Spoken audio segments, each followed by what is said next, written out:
भक्तिं विद्यां प्रयच्छ परमां परिभावयामि। कोमलं कूजयन् वेणुं श्यामलोऽयं कुमारकः वेदवेद्यं परं ब्रह्म भासतां हृदये मम। कूजन्तं राम रामेति मधुरं मधुराक्षरम् आरुह्य कविताशाखां वन्दे वाल्मीकिकोकिलं। निगमकल्पतरोर्गलितं फलं शुकमुखादमृतद्रवसंयुतं पिबत भागवतं रसमालयं। मुहुरहो रसिका भुवि भावुकाः तृणादपि सुनिचेन तरोरपि सहिष्णुना अमानिना मानदेन कीर्तनीय सदा हरि। नारायणाखिल गुरो भगवन् नमस्ते शिवाय नमः। शिवलिंगाय नमः। तन्मे मन शिव संकल्पमस्तु सर्वे भवन्तु सुखिनः। श्री राम जय राम जय जय राम। श्री राम जय राम जय जय राम। श्री राम जय राम जय जय राम। श्री राम जय राम जय जय राम। धर्म की जय हो, अधर्म का नाश हो, प्राणियों में सद्भावना हो, विश्व का कल्याण हो। गौ माता की जय हो, गोहत्या बंद हो, भारत अखंड हो। सार्वभूत हृदय धर्म सम्राट श्री स्वामी करपात्री जी महाराज की जय हो, श्री जगन्नाथ महाप्रभु की जय हो, श्री बलभद्र महाप्रभु की जय हो, भगवती सुभद्रा देवी की जय हो, चक्र सुदर्शन महाभाग की जय हो। गोविंद जय जय गोपाल जय जय। गोविंद जय जय गोपाल जय जय। राधा रमण हरि गोविंद जय जय। राधा रमण हरि गोविंद जय जय। श्री कृष्ण गोविंद हरे मुरारे। श्री कृष्ण गोविंद हरे मुरारी। हे नाथ नारायण वासुदेव। नाथ नारायण वासुदेव। गोविंद जय जय गोपाल जय जय। गोविंद जय जय गोपाल जय जय। राधा रमण हरि गोविंद जय जय। राधा रमण हरि गोविंद जय जय। गोविंद जय जय गोपाल जय जय। गोविंद जय जय गोपाल जय जय। राधा रमण हरि गोविंद जय जय। राधा रमण हरि गोविंद जय जय। गोविंद जय जय गोपाल जय जय। गोविंद जय जय गोपाल जय जय। राधा रमण हरि गोविंद जय जय। राधा रमण हरि गोविंद जय जय। गोविंद जय जय गोपाल जय जय। गोविंद जय जय गोपाल जय जय। राधा रमण हरि गोविंद जय जय। राधा रमण हरि गोविंद जय जय। श्री वृंदावन बिहारी लाल की जय। नमो माधव्य शंभो शिव शिव शिव शिव शिव शिव नारायण नारायण नारायण।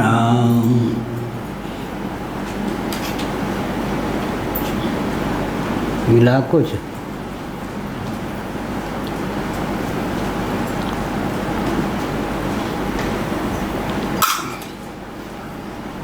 ओम नारायण।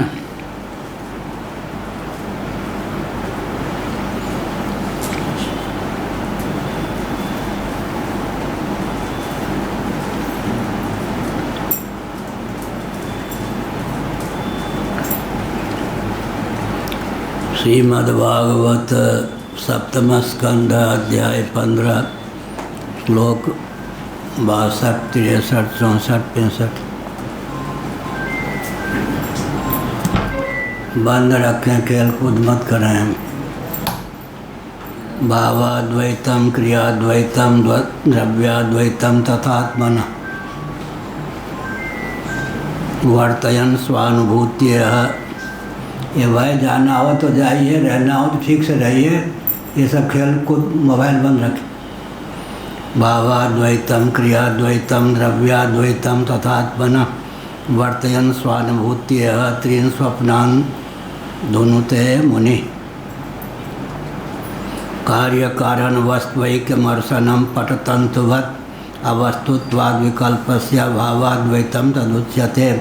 यद ब्रह्मणि परे साक्षात् सर्वकर्म समर्पणम मनोवाक्तनुभि पार्थ क्रियाद्वैतम तदुच्यते। नारायण। आत्मजाया सुतादीनाम अन्येषां सर्वदेहिनां यत् स्वार्थकामयोरैक्यं द्रव्याद्वैतम तदुच्यते। नारायण।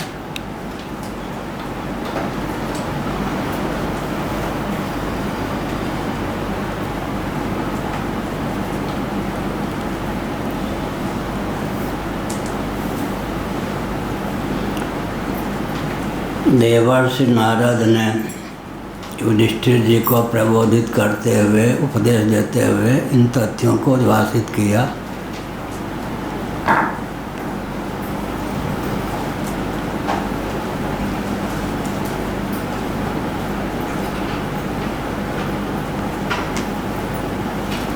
व्यवहार दशा में भी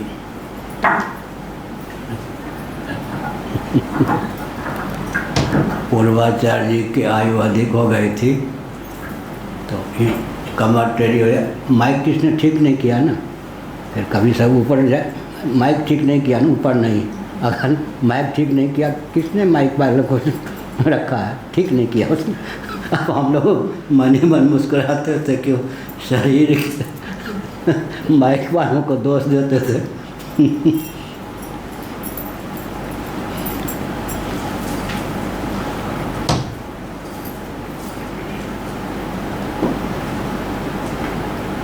अद्वैत की सिद्धि भाव को लेकर, द्रव्य को लेकर और क्रिया को लेकर व्यवहार में कैसे हो। अद्वैत हमारी दृष्टि का विषय कैसे बने, अर्थात जीवन में अद्वैत अवतीर्ण कैसे हो, इस तथ्य का उद्भाषण देवर्षि नारद के शब्दों में इस प्रकार है। जब तक द्वैत दर्शन है, द्वैत बुद्धि है, तब तक विधि निषेध की प्राप्ति है।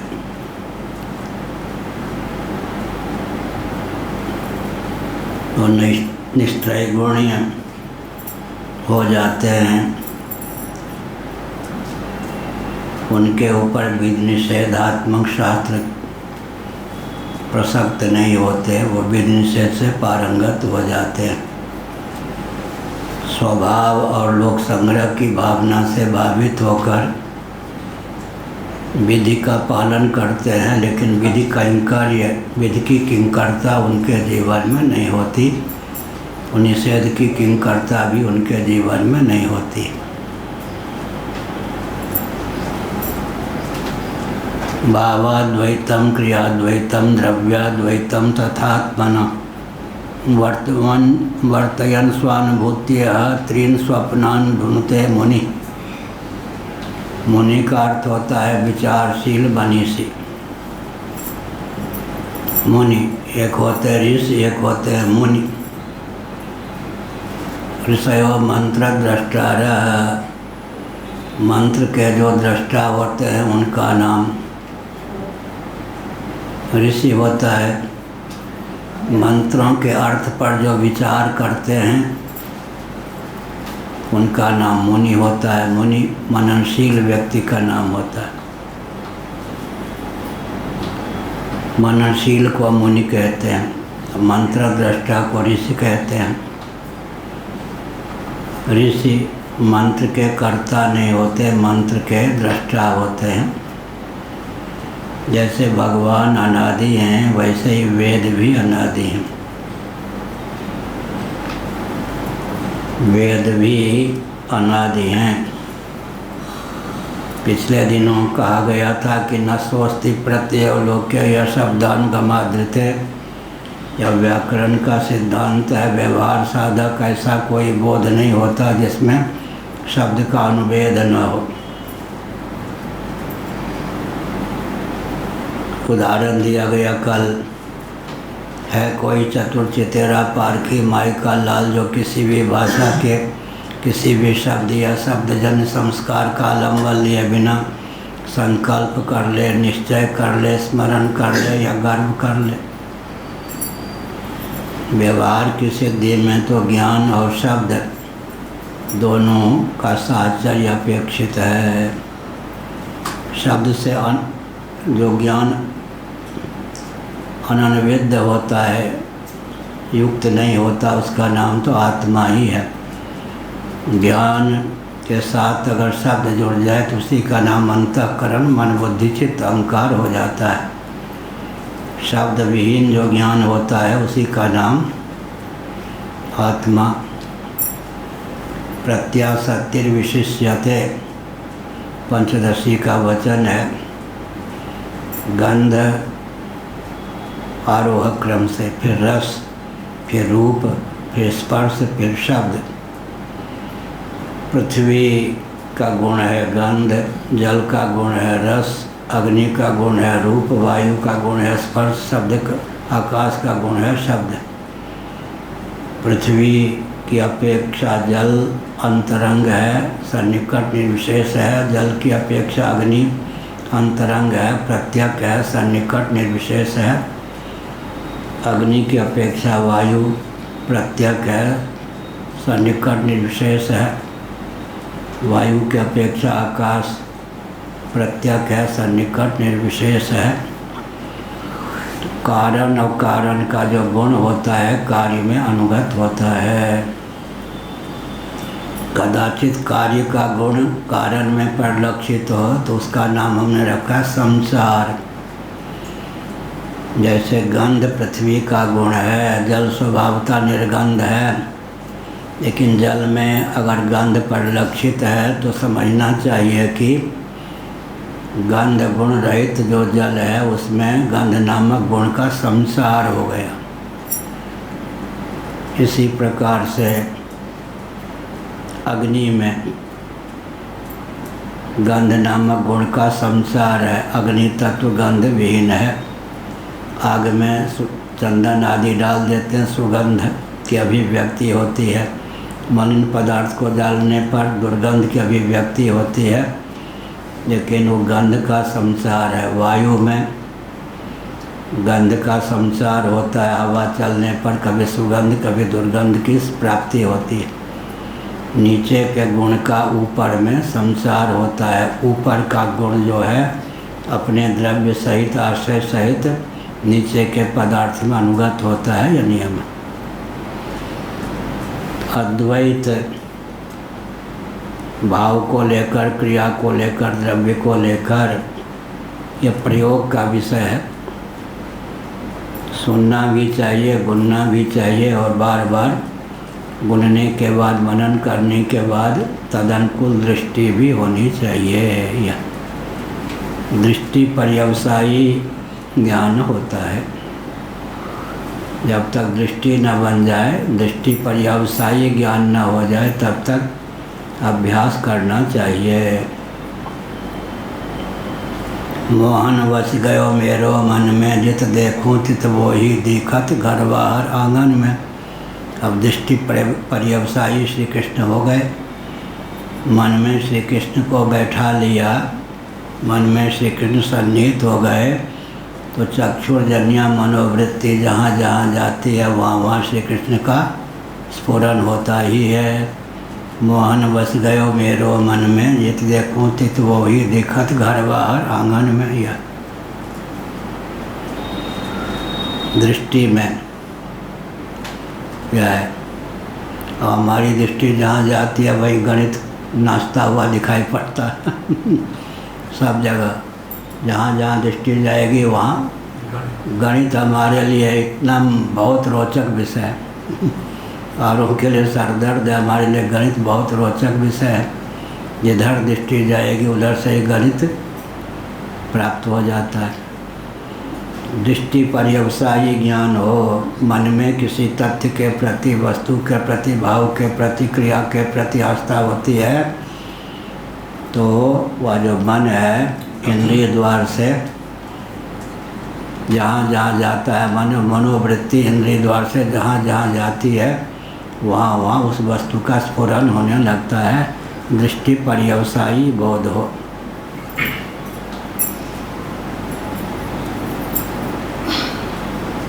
तो द्वार खोलने की जगह छोड़ के बैठे। अब व्याख्या न करके जो भावाद्वैतम क्रियाद्वैतम द्रव्याद्वैतम तथात्मना वर्तेन स्वानुभूति तीन स्वप्नान धुनते मुनि। मुनि माने विचारशील। मुनि की रेती कहाँ है? हरिद्वार में, ऋषिकेश, वहाँ हम बहुत रहे हैं। मुनि की रेती, मुनि की रेती माने मनुशील मनीषी, वहाँ बहुत रहते होंगे पहले। हरिद्वार में भी रहे हैं, बद्रीनाथ में भी रहे हैं, कर्णप्रयाग में रहे हैं, रुद्रप्रयाग में रहे हैं, श्रृंगेरी में रहे हैं, पुरी में भी रहे हैं। पूर्वाचार्य के समय पद यात्रा में बहुत जगह रहे। 3/4 भारत पैदल घुमा हुआ है। विचारशील पुरुष स्वानुभूति से आत्मा के त्रिविध अद्वैत का साक्षात्कार करते हैं।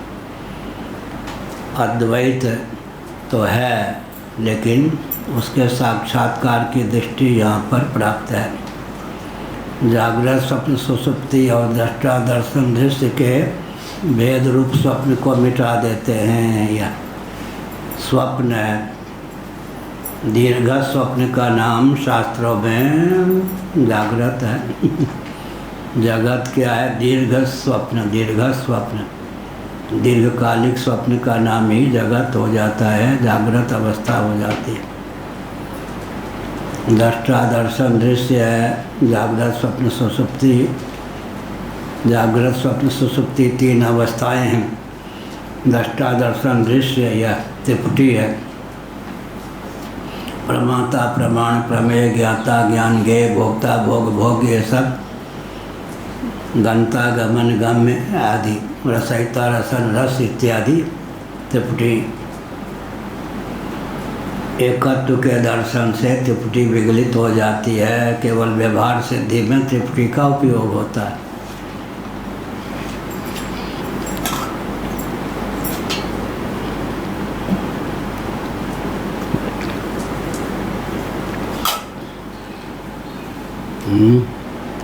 पाँव तो रहने दो ना।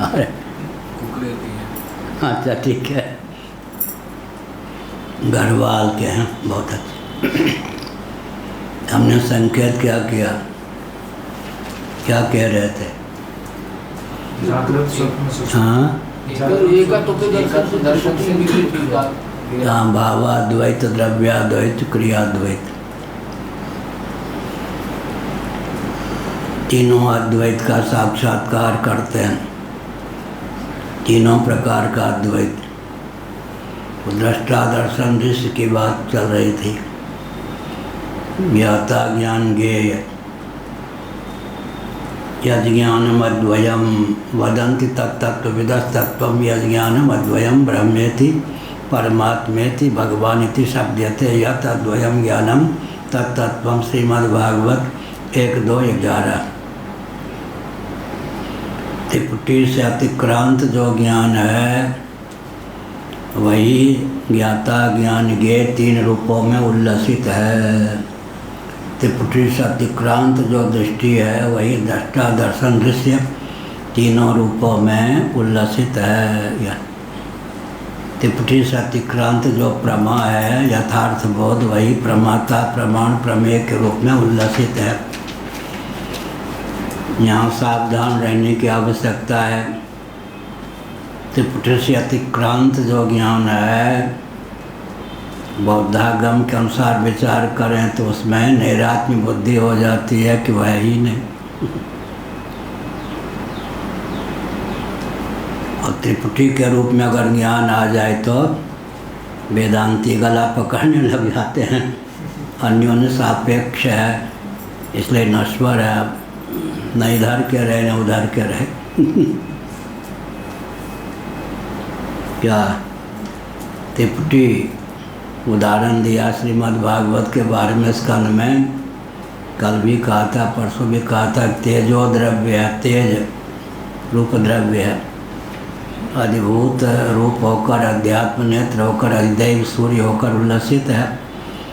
इसी प्रकार त्रिपुटी से अतिक्रांत जो ज्ञान है वही ज्ञाता ज्ञान ज्ञेय के रूप में उल्लसित है।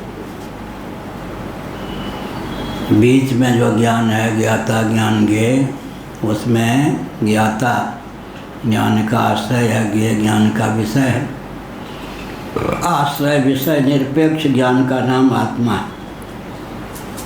आश्रयत्व विषयत्व भागिनी निर्विभाग चित्रेव केवला। यह निर्विभाग जो चित्ती है, निर्विभाग जो ज्ञान है वही व्यावहारिक धरातल पर ज्ञाता ज्ञान ज्ञेय आश्रय विषय सापेक्ष ज्ञान के रूप में उल्लसित।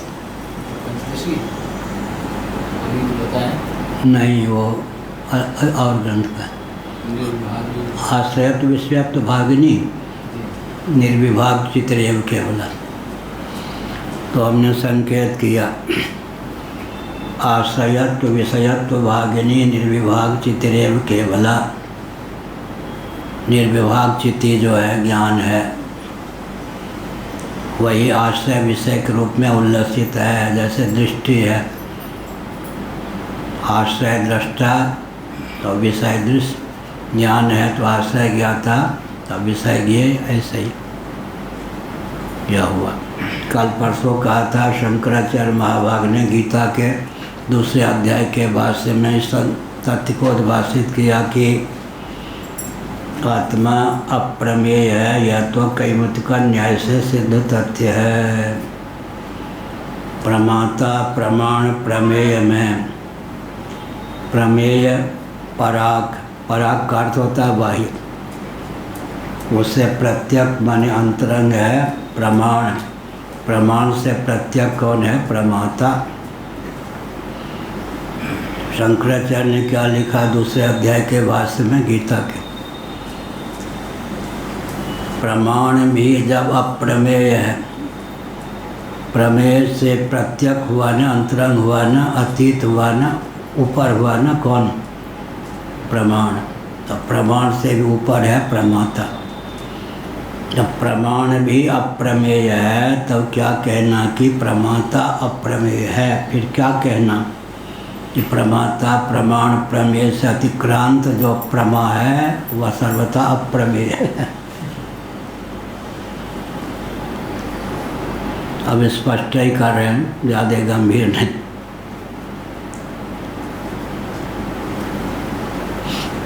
अद्वैत दृष्टि प्राप्त हो जाती है तब जितने भेद हैं जागृत स्वप्न सुषुप्ति, इसी प्रकार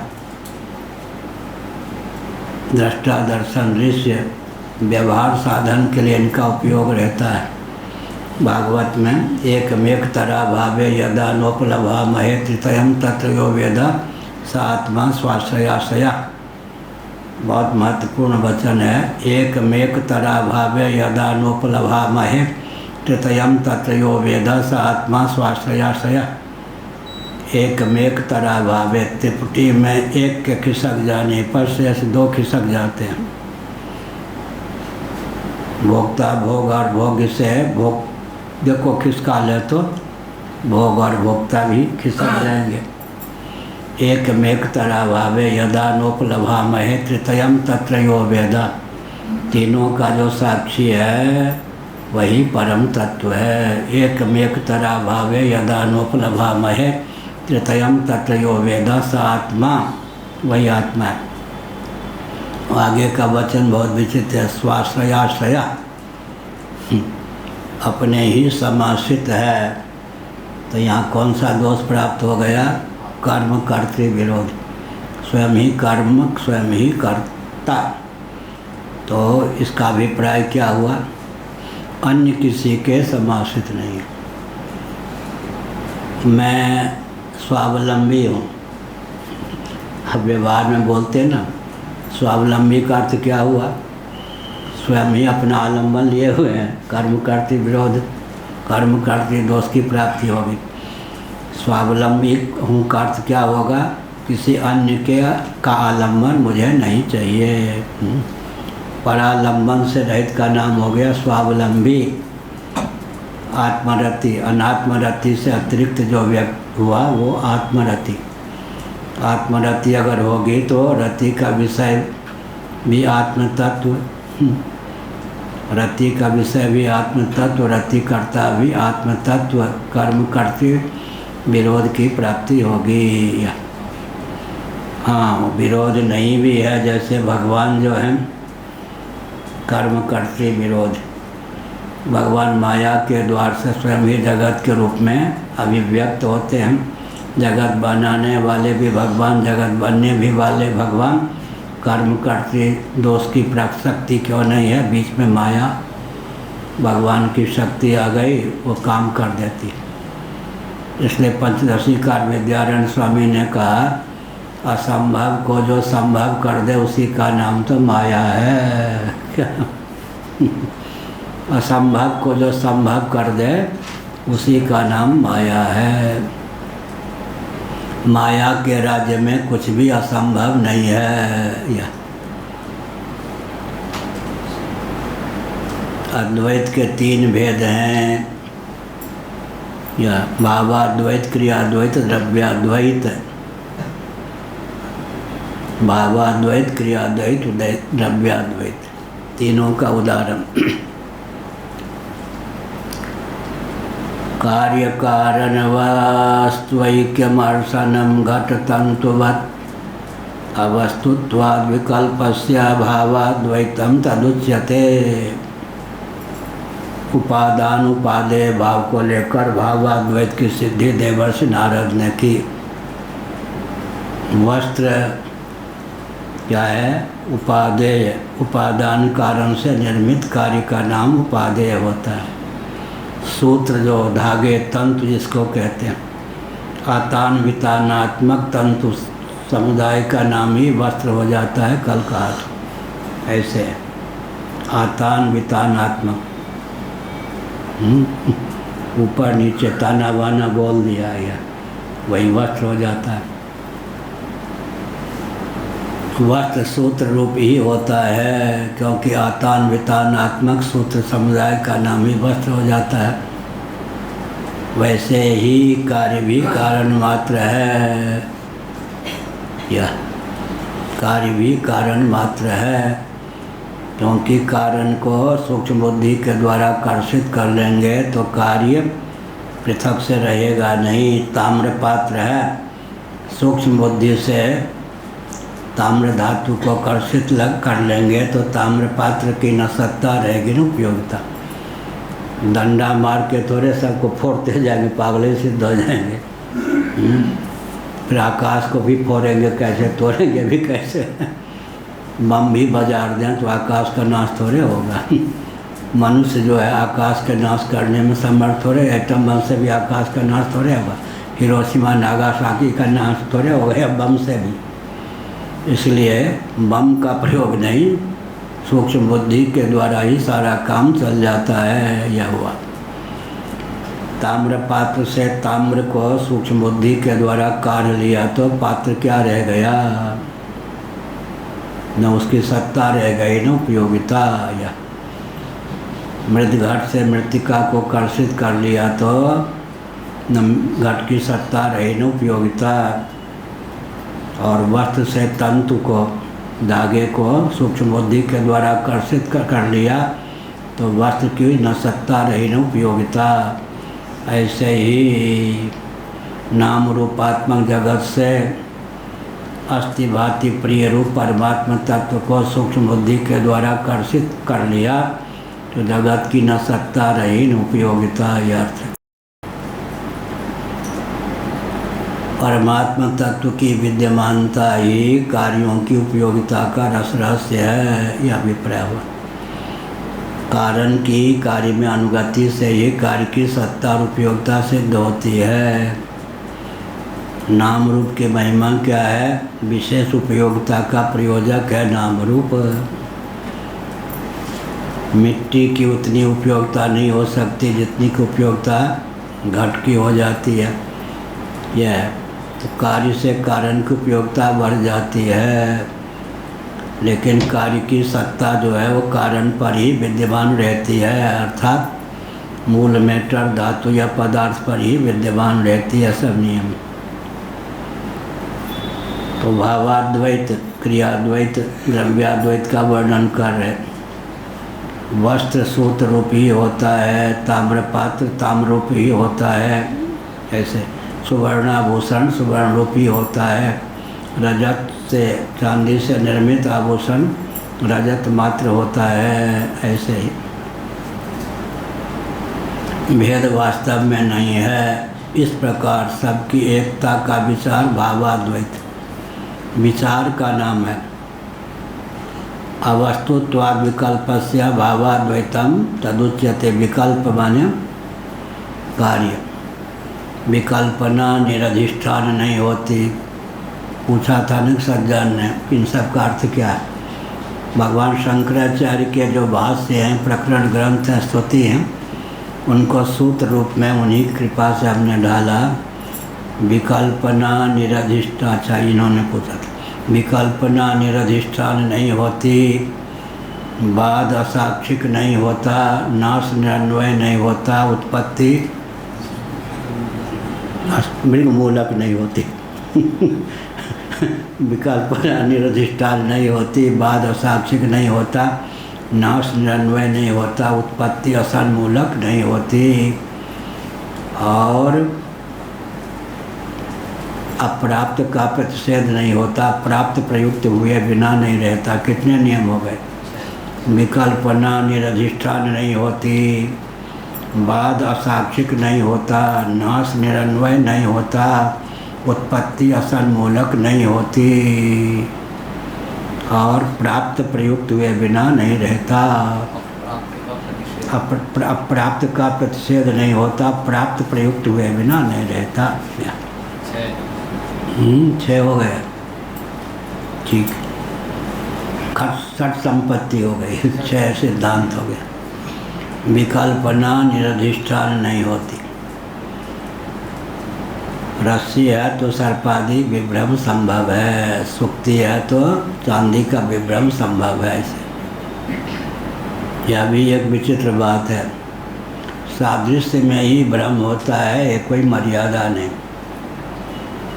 चाकचक्य से युक्त चांदी भी है, सीपी का मुख भी है, इधर इधर नहीं, नील पृष्ठ त्रिकोण वाला नहीं है, सम्मुख। क्या हुआ? सादृश्य को लेकर विभ्रम होता है। एक सामान्य नियम, क्या क्या नियम हो गया? रज्जु में सर्प, सुक्ति में रजत, ये सब सादृश्य को लेकर विभ्रम होता है। लेकिन आकाश और नीलिमा में कोई सादृश्य नहीं। आकाश द्रव्य है, नीलिमा गुण है। यह एक्सेप्शन, अपवाद स्थल है कि सादृश्य को लेकर ही भ्रम होता है। माना कि बहुत से दृष्टांत हैं, सुक्ति में रजत विभ्रम हो जाता है, इसी प्रकार रस्सी में सर्प बुद्धि हो जाती है। ऐसे ही स्थानों में पुरुष बुद्धि हो जाती है, पुरुष में स्थान बुद्धि हो जाती है।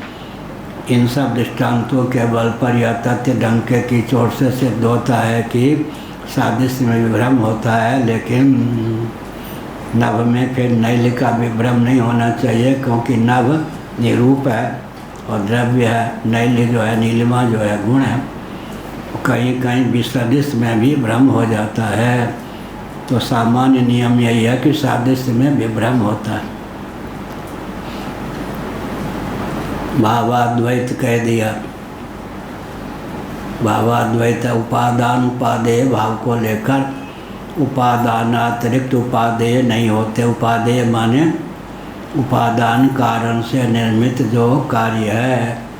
जैसे ताम्र के पात्र जितने हैं वो हो गए उपादेय, उपादान हो गया ताम्र। इसी प्रकार से रजत के जितने पात्र हैं वो क्या हो गए उपादेय। उपादेय का अर्थ होता है उपयोगी, लेकिन उपादान उपादेय जब शब्द का उच्चारण करेंगे तो उपादेय का अर्थ हो जाएगा उपादान कारण से निर्मित कार्य। मूल मैटर पदार्थ जो कार्य के रूप में उल्लसित विलसित होता है उसका नाम हो गया उपादान। उपादान या भावाद्वैत है। तो दृष्टि ऐसी होनी चाहिए भावाद्वैत, दंडा लेकर नहीं। दृष्टि अभी हमने कहा था दृष्टि पर्यवसायी ज्ञान होना चाहिए। अब अगर ज्ञान दृष्टि पर्यवसायी ना हो जाए तो एक सज्जन आए, वृद्ध थे, कहाँ काशी के बाद पूज्य गुरुदेव हम लोगों को पढ़ा रहे थे। वृद्ध थे और अपने अपने शिष्टाचार की बात होती है। बंद महाराज जिस कमरे में पढ़ा रहे थे जोर से, महाराज जिस कमरे में प्रेत नहीं है, भूत नहीं है। न चाहने पर भी हम लोग हंस पड़े। महाराज ने हंसना नहीं चाहिए था, हम लोग डर गए। उन्होंने कहा एकाएक कह दिया, लेकिन कितनी ऊंची बात इन्होंने कही।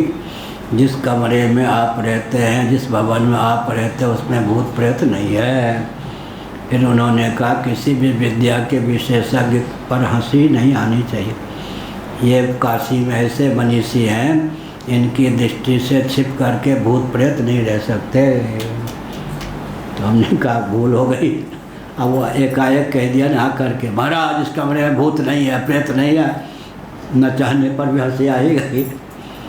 लेकिन महाराज ने कहा गंभीरतापूर्वक, ये इस कमरे में नींद किसी को नहीं है भृगु जी को छोड़कर।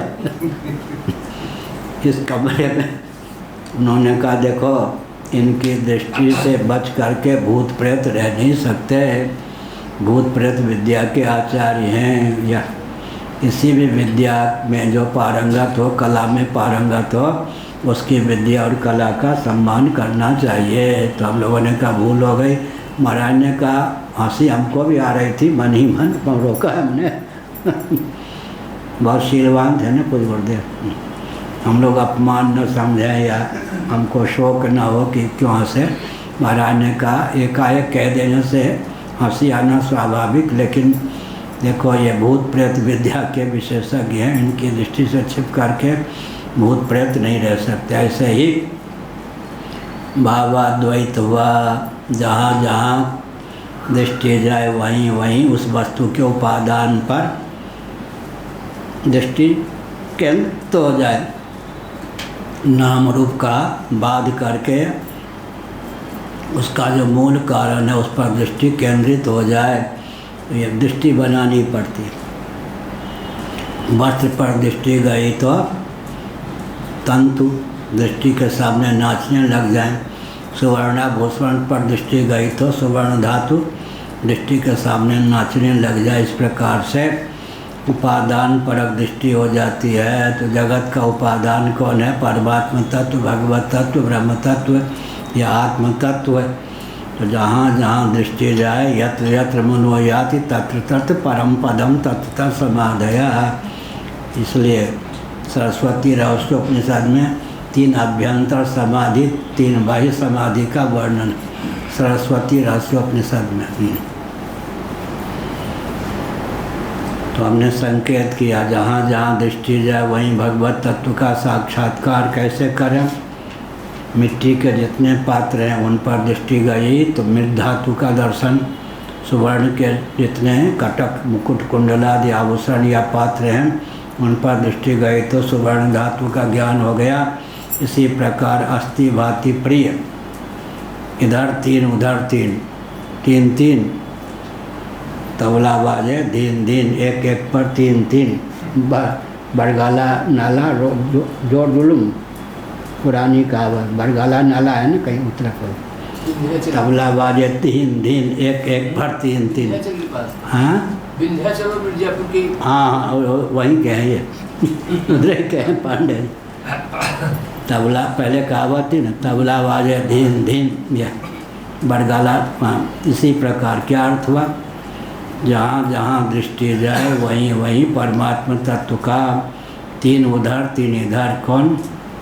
अस्थि भाति प्रिय, और इधर तीन कौन हो गए? नाम रूप क्रिया कर्म, नाम रूप कर्म। अब प्रश्न उठता है बृहदारण्यक में 2 का नाम भी लिया गया, 3 का नाम भी लिया गया। जगत क्या है? नाम रूपात्मक है। फिर बृहदारण्यक में एक जगह कहा गया नाम रूप कर्मात्मक है। दोनों वचन में क्या अंतर हुआ? एक में 2 से काम चल गया, एक में 3 की आवश्यकता हुई। जब कहेंगे कि नाम रूपात्मक जगत है तो 2 का ही उल्लेख हुआ या नहीं? किसका किसका? नाम और रूप का। जब कहेंगे नाम रूप कर्मात्मक जगत है तो 3 का।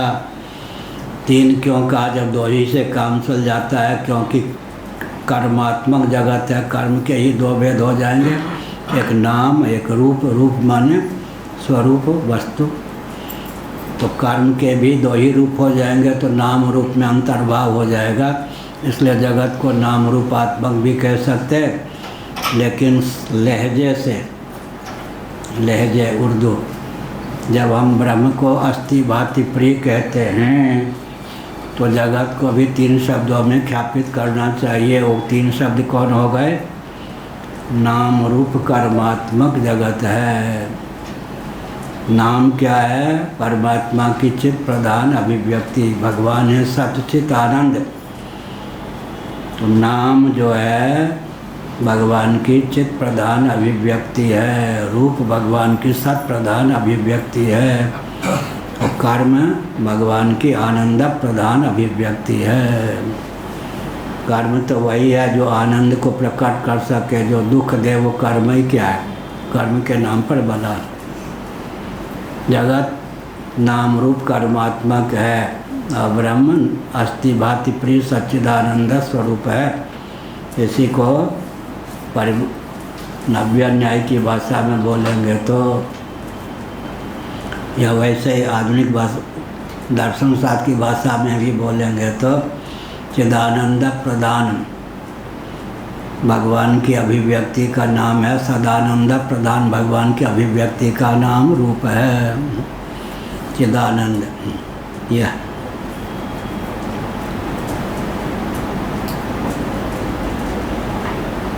चिदानंद प्रधान भगवान की अभिव्यक्ति का नाम है, अभिव्यक्ति का नाम है नाम। सदानंद प्रधान यह भगवान की अभिव्यक्ति का नाम है। रूप अभिधान और अविधेय शब्द का प्रयोग भगवान शंकराचार्य महाभाग ने मांडुक्य उपनिषद के भाष्य में किया। अभिधान माने नाम, अविधेय माने रूप। अविधेय का अर्थ होता है पदार्थ, पदार्थ के नाम का अर्थ हो नाम। तो अभिधान माने शब्द पद, और अविधेय माने पदार्थ शब्दार्थ। इसी प्रकार नाम रूपात्मक जगत अभिधान, अविधेयात्मक जगत है, नाम रूपात्मक जगत है।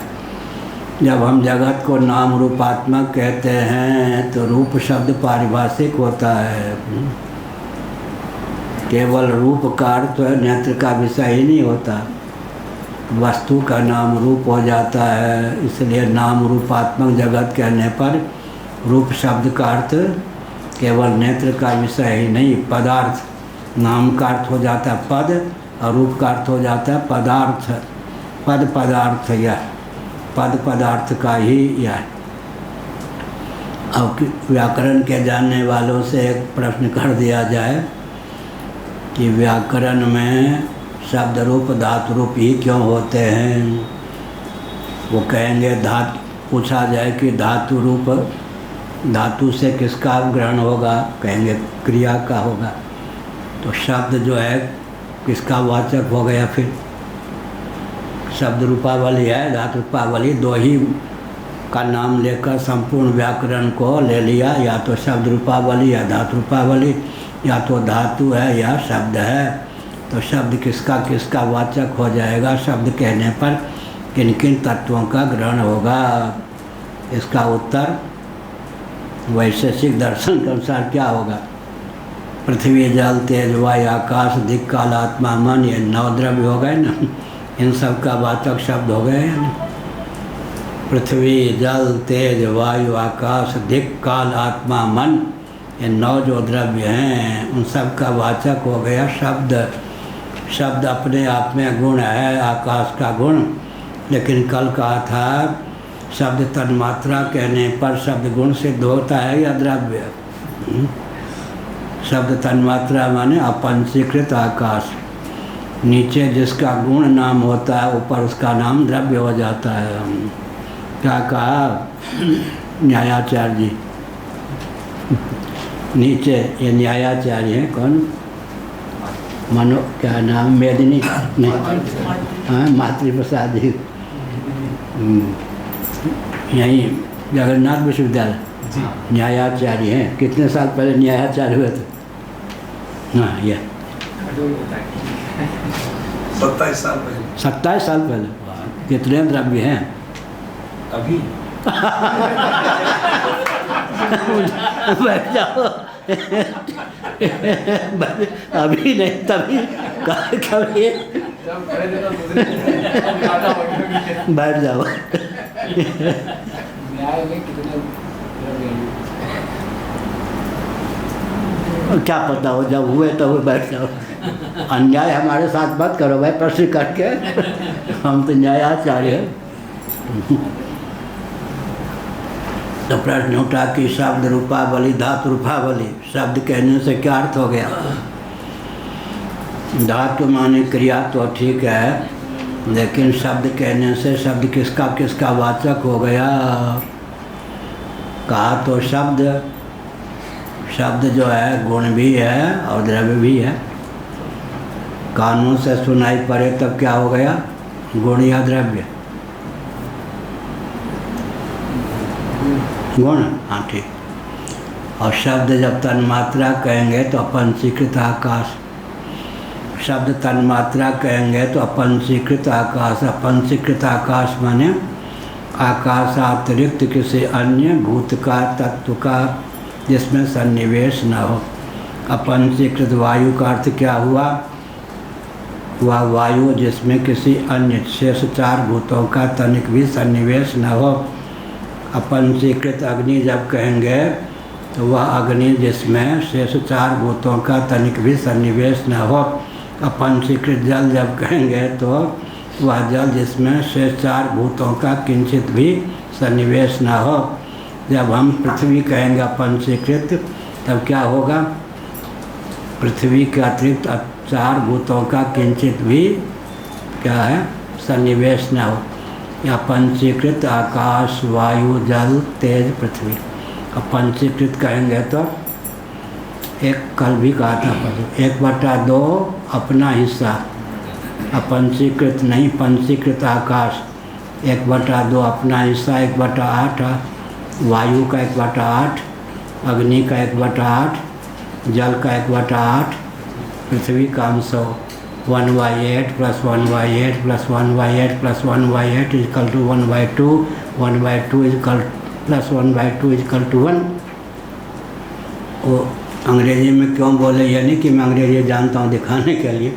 गणित आदि का अध्ययन इंग्लिश माध्यम से हुआ, उसमें जल्दी बोल लेता हूँ। हिंदी में बोलने में कुछ विलम्ब लगे, वो अध्ययन का है। संस्कृत मेरे क्या थे? ऐच्छिक विषय था। मूल विषय संस्कृत नहीं था मेरा, ऐच्छिक विषय। उसी साल नियम था कोई चाहे तो संस्कृत ले सकता है, तो मैंने ऐच्छिक विषय लिया। लेकिन DCM higher secondary school Delhi. लेकिन जो हमको अंग्रेजी पढ़ाने आते थे, वृद्ध हो गए थे धोती में, और संस्कृत पढ़ाने आते थे पैंट और टाई में, ताकि कोई न समझे कि संस्कृत पढ़ाते। विचित्र है। जो धोती, जो अंग्रेजी पढ़ाते थे वो किस विषय थे? धोती में। हाँ, धोती में थे। दिल्ली क्लॉथ मिल का विद्यालय हायर सेकेंडरी स्कूल, उसकी पढ़ाई बहुत ऊंची थी। तो अंग्रेजी पढ़ाने वाले धोती में होते थे और संस्कृत पढ़ाने वाले टाई में होते थे, पैंट में होते थे, ताकि यो न कोई समझ ले कि ये संस्कृत पढ़े लिखे। संस्कृत पढ़े लिखे व्यक्ति के मन में स्वयं ही ग्लानि हो जाती। संस्कृत का दोष है ना। ये जो ब्राह्मण होते हैं, माता पिता रोते हैं, बेटा कहीं धन होता तो संस्कृत पढ़ने के लिए तुमको थोड़े भेजते। उनके मन में ग्लानि हो जाती है कि मैं कोई म्लेच्छ विद्या पढ़ने जा रहा हूँ, गौरव का अनुभव नहीं होता। बेटा कहीं हम धनी होते तो संस्कृत पढ़ने, अथवा तुम कहीं उपद्रवी ना होते ये भी होता है, तो संस्कृत पढ़ने के लिए थोड़े भेजते। श्याम नारायण जी थे ना, वहाँ के धर्म संघ विद्यालय, श्याम नाम था प्रधानाचार्य दिल्ली के धर्म संघ। स्वामी शिवानंद जी ने प्रश्न कर दिया कितने गौतम कितने कणाद। उन्होंने कहा क्या कह रहे हो स्वामी जी, सबसे नटखट जो बच्चे होते ब्राह्मण घर में उपद्रवी, उनको माता पिता पढ़ने के लिए भेजते हैं संस्कृत। या अत्यंत निर्धन होते हैं, उनको संस्कृत पढ़ने के लिए भेजते हैं। तो व्यास वशिष्ठ कणाद और गौतम हम कहाँ से बनाएंगे? क्या गौरव का अनुभव करके थोड़े अपने बेटा को संस्कृत पढ़ने के लिए भेजता है, लाचारी में भेजता है, या तो बहुत उपद्रवी है। क्या संस्कृत पढ़ाने वाले अध्यापक देखिए पढ़ाते हैं, कभी बच्चों को नहीं पढ़ाते। अब बच्चे जो संस्कृत पढ़ने वाले उपद्रव खूब करेंगे, पढ़ेंगे नहीं, कैसे विद्या का लोप नहीं होगा? वही गया। संस्कृत पढ़ाने वाले वेतन भले उनको अंग्रेजी वालों के समान मिले, मैं कहीं अंग्रेजी का प्रोफेसर होता तो उनके मन में ग्लानि, बहुत विचित्र है। उनको गौरव का अनुभव नहीं होता कि हम देववाणी को जानते हैं। तो 6 बज गया तो क्या कहा? भावाद्वैत। भावाद्वैत का अर्थ क्या हुआ? उपादान उपादेय को देखकर भावाद्वैत। अगर मिट्टी के कार्य जितने घटादि, उनसे मिट्टी को काट लें तो घटादि कार्य शेष न रहें। तंतु जो आतान वितानात्मक हैं, उन्हीं का समुदाय जो हो जाता है वस्त्र होता है। तंतु वस्त्र में अनुगत है, तंतु विहीन वस्त्र की कल्पना नहीं की जा सकती। सुवर्णाभूषण से सुवर्ण को, हाँ ये घटना है। व्यवहार का ज्ञान भी होना चाहिए। एक उड़ियावाजी थे ना, थे तो उड़ीसा के, लेकिन वृंदावन में सिद्ध महात्मा के रूप में गिने गए। पूर्णानंद तीर्थ उनका नाम था। 16 शासन के अपने को बताते थे। जिस गांव का बताते थे, स्वामी अखंडानंद जी महाराज ने ढूंढने का प्रयास किया, वो गांव 16 शासन में कहीं आई नहीं। तो आर्त त्राण मिश्र उनके घर का नाम था। तो क्या कह रहा था?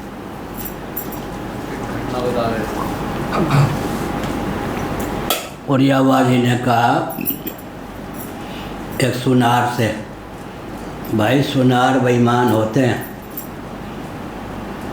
तो मैं एक सोने के माला पहनना चाहता हूँ, इसमें कोई बेईमानी मत करना, कोई दूसरी चीज़ मत मिलाना। शपथ खा लो कोई दूसरी चीज़ तो नहीं मिलाओगे। वो समझ गया कि व्यवहार में शून्य बाबा। सोने के दूसरी चीज़ नहीं मिला के दी, थोड़े दिन में माला टूट गई। बेईमान निकले ना तो माला टूट गई। अच्छा महाराज बेईमानी हो गई, कोई बात नहीं। अब उसमें जितने धातु दूसरी मनानी चाहिए वो मिला कर दी, महीनों नहीं टूटे। अब ईमानदारों ने कहा उसी समय बाबा आप व्यवहार नहीं जानते हो, केवल सोना जिसमें किसी अन्य वस्तु का संसर्ग ना हो उसकी माला टिकाऊ नहीं होती, इसलिए टूट गई। अब मैं जब आपने कहा बेईमानी मत करना तो मैंने आपकी आज्ञा का पालन किया। वो बेईमानी नहीं, नियम है। सोने की माला बनाएंगे, अगर उसमें किसी दूसरी धातु नहीं मिलाएंगे स्थिर नहीं होगी, उसमें किंचित सन्निवेश होना चाहिए। आपने कहा आपकी आज्ञा का पालन किया। जब मैं ईमानदारी का परिचय दिया तब आपने बेईमान कह दिया। जब मैंने उचित बेईमानी की तो आपने ईमानदार कह दिया, इसलिए व्यवहार से परे। इसी प्रकार से ये कहा, नाम रूप का किंचित योग मत होने देना और जगत बना देना। भगवान पे शर्त लग जाए तो फिर क्या जगत टिकेगा, बनेगा ही नहीं।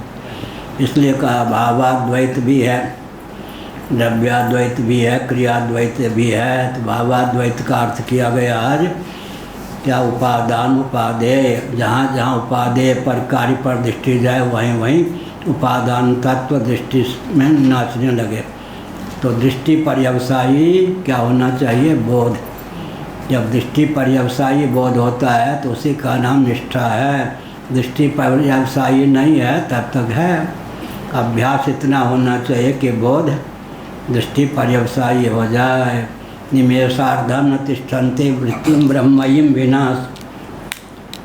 एक क्षण के लिए भी सुखदेव भगवान, सुखदेव जी, सनकादि जी, ये सब सुखादय सनकादि, सनकादि सुखादि एक क्षण भी ब्रह्ममयी वृत्ति बिना नहीं रहते। तब प्रश्न उठता है, भगवान की कथा भी सुनते हैं, व्यवहार भी करते हैं, सुखदेव जी भिक्षा भी मांगते हैं, तो एक क्षण के लिए भी ब्रह्ममयी वृत्ति उनकी शांत नहीं होती, कैसे माने। इसका उत्तर यही है कि अधिष्ठान के बिना अध्यस्त की प्रतीति नहीं होती। अध्यस्त का वास्तव स्वरूप अधिष्ठान ही होता है। अध्यस्त में अधिष्ठान की अनुभूति होती है, उपादेय में उपादान की अनुभूति होती है। इस तथ्य के जो जानकार हैं वो जानते हैं कि ब्रह्माकार वृत्ति हुए बिना विषयाकार वृत्ति नहीं हो सकती। कल उदाहरण दिया है, कोई चतुर्चेतेरा पारखी माई का लाल जो जलाकार वृत्ति बनाए बिना तरंगाकार बुदबुदाकार फेनाकार वृत्ति बना ले। है कोई चतुर्चितेरा पारखी माई का लाल जो ताम्राकार वृत्ति बनाए बिना लोटाकार पात्राकार वृत्ति बना ले। उपादान के आकार के वृत्ति बनने बिना उपादेय के आकार की वृत्ति नहीं बनती। इस रहस्य को जो जानता है उसकी सदा ही ब्रह्ममयी वृत्ति बनी रहती है।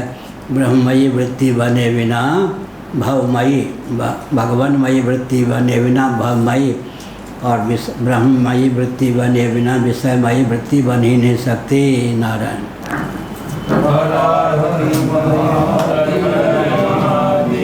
जगद्गुरु शंकराचार्य भगवान की जय।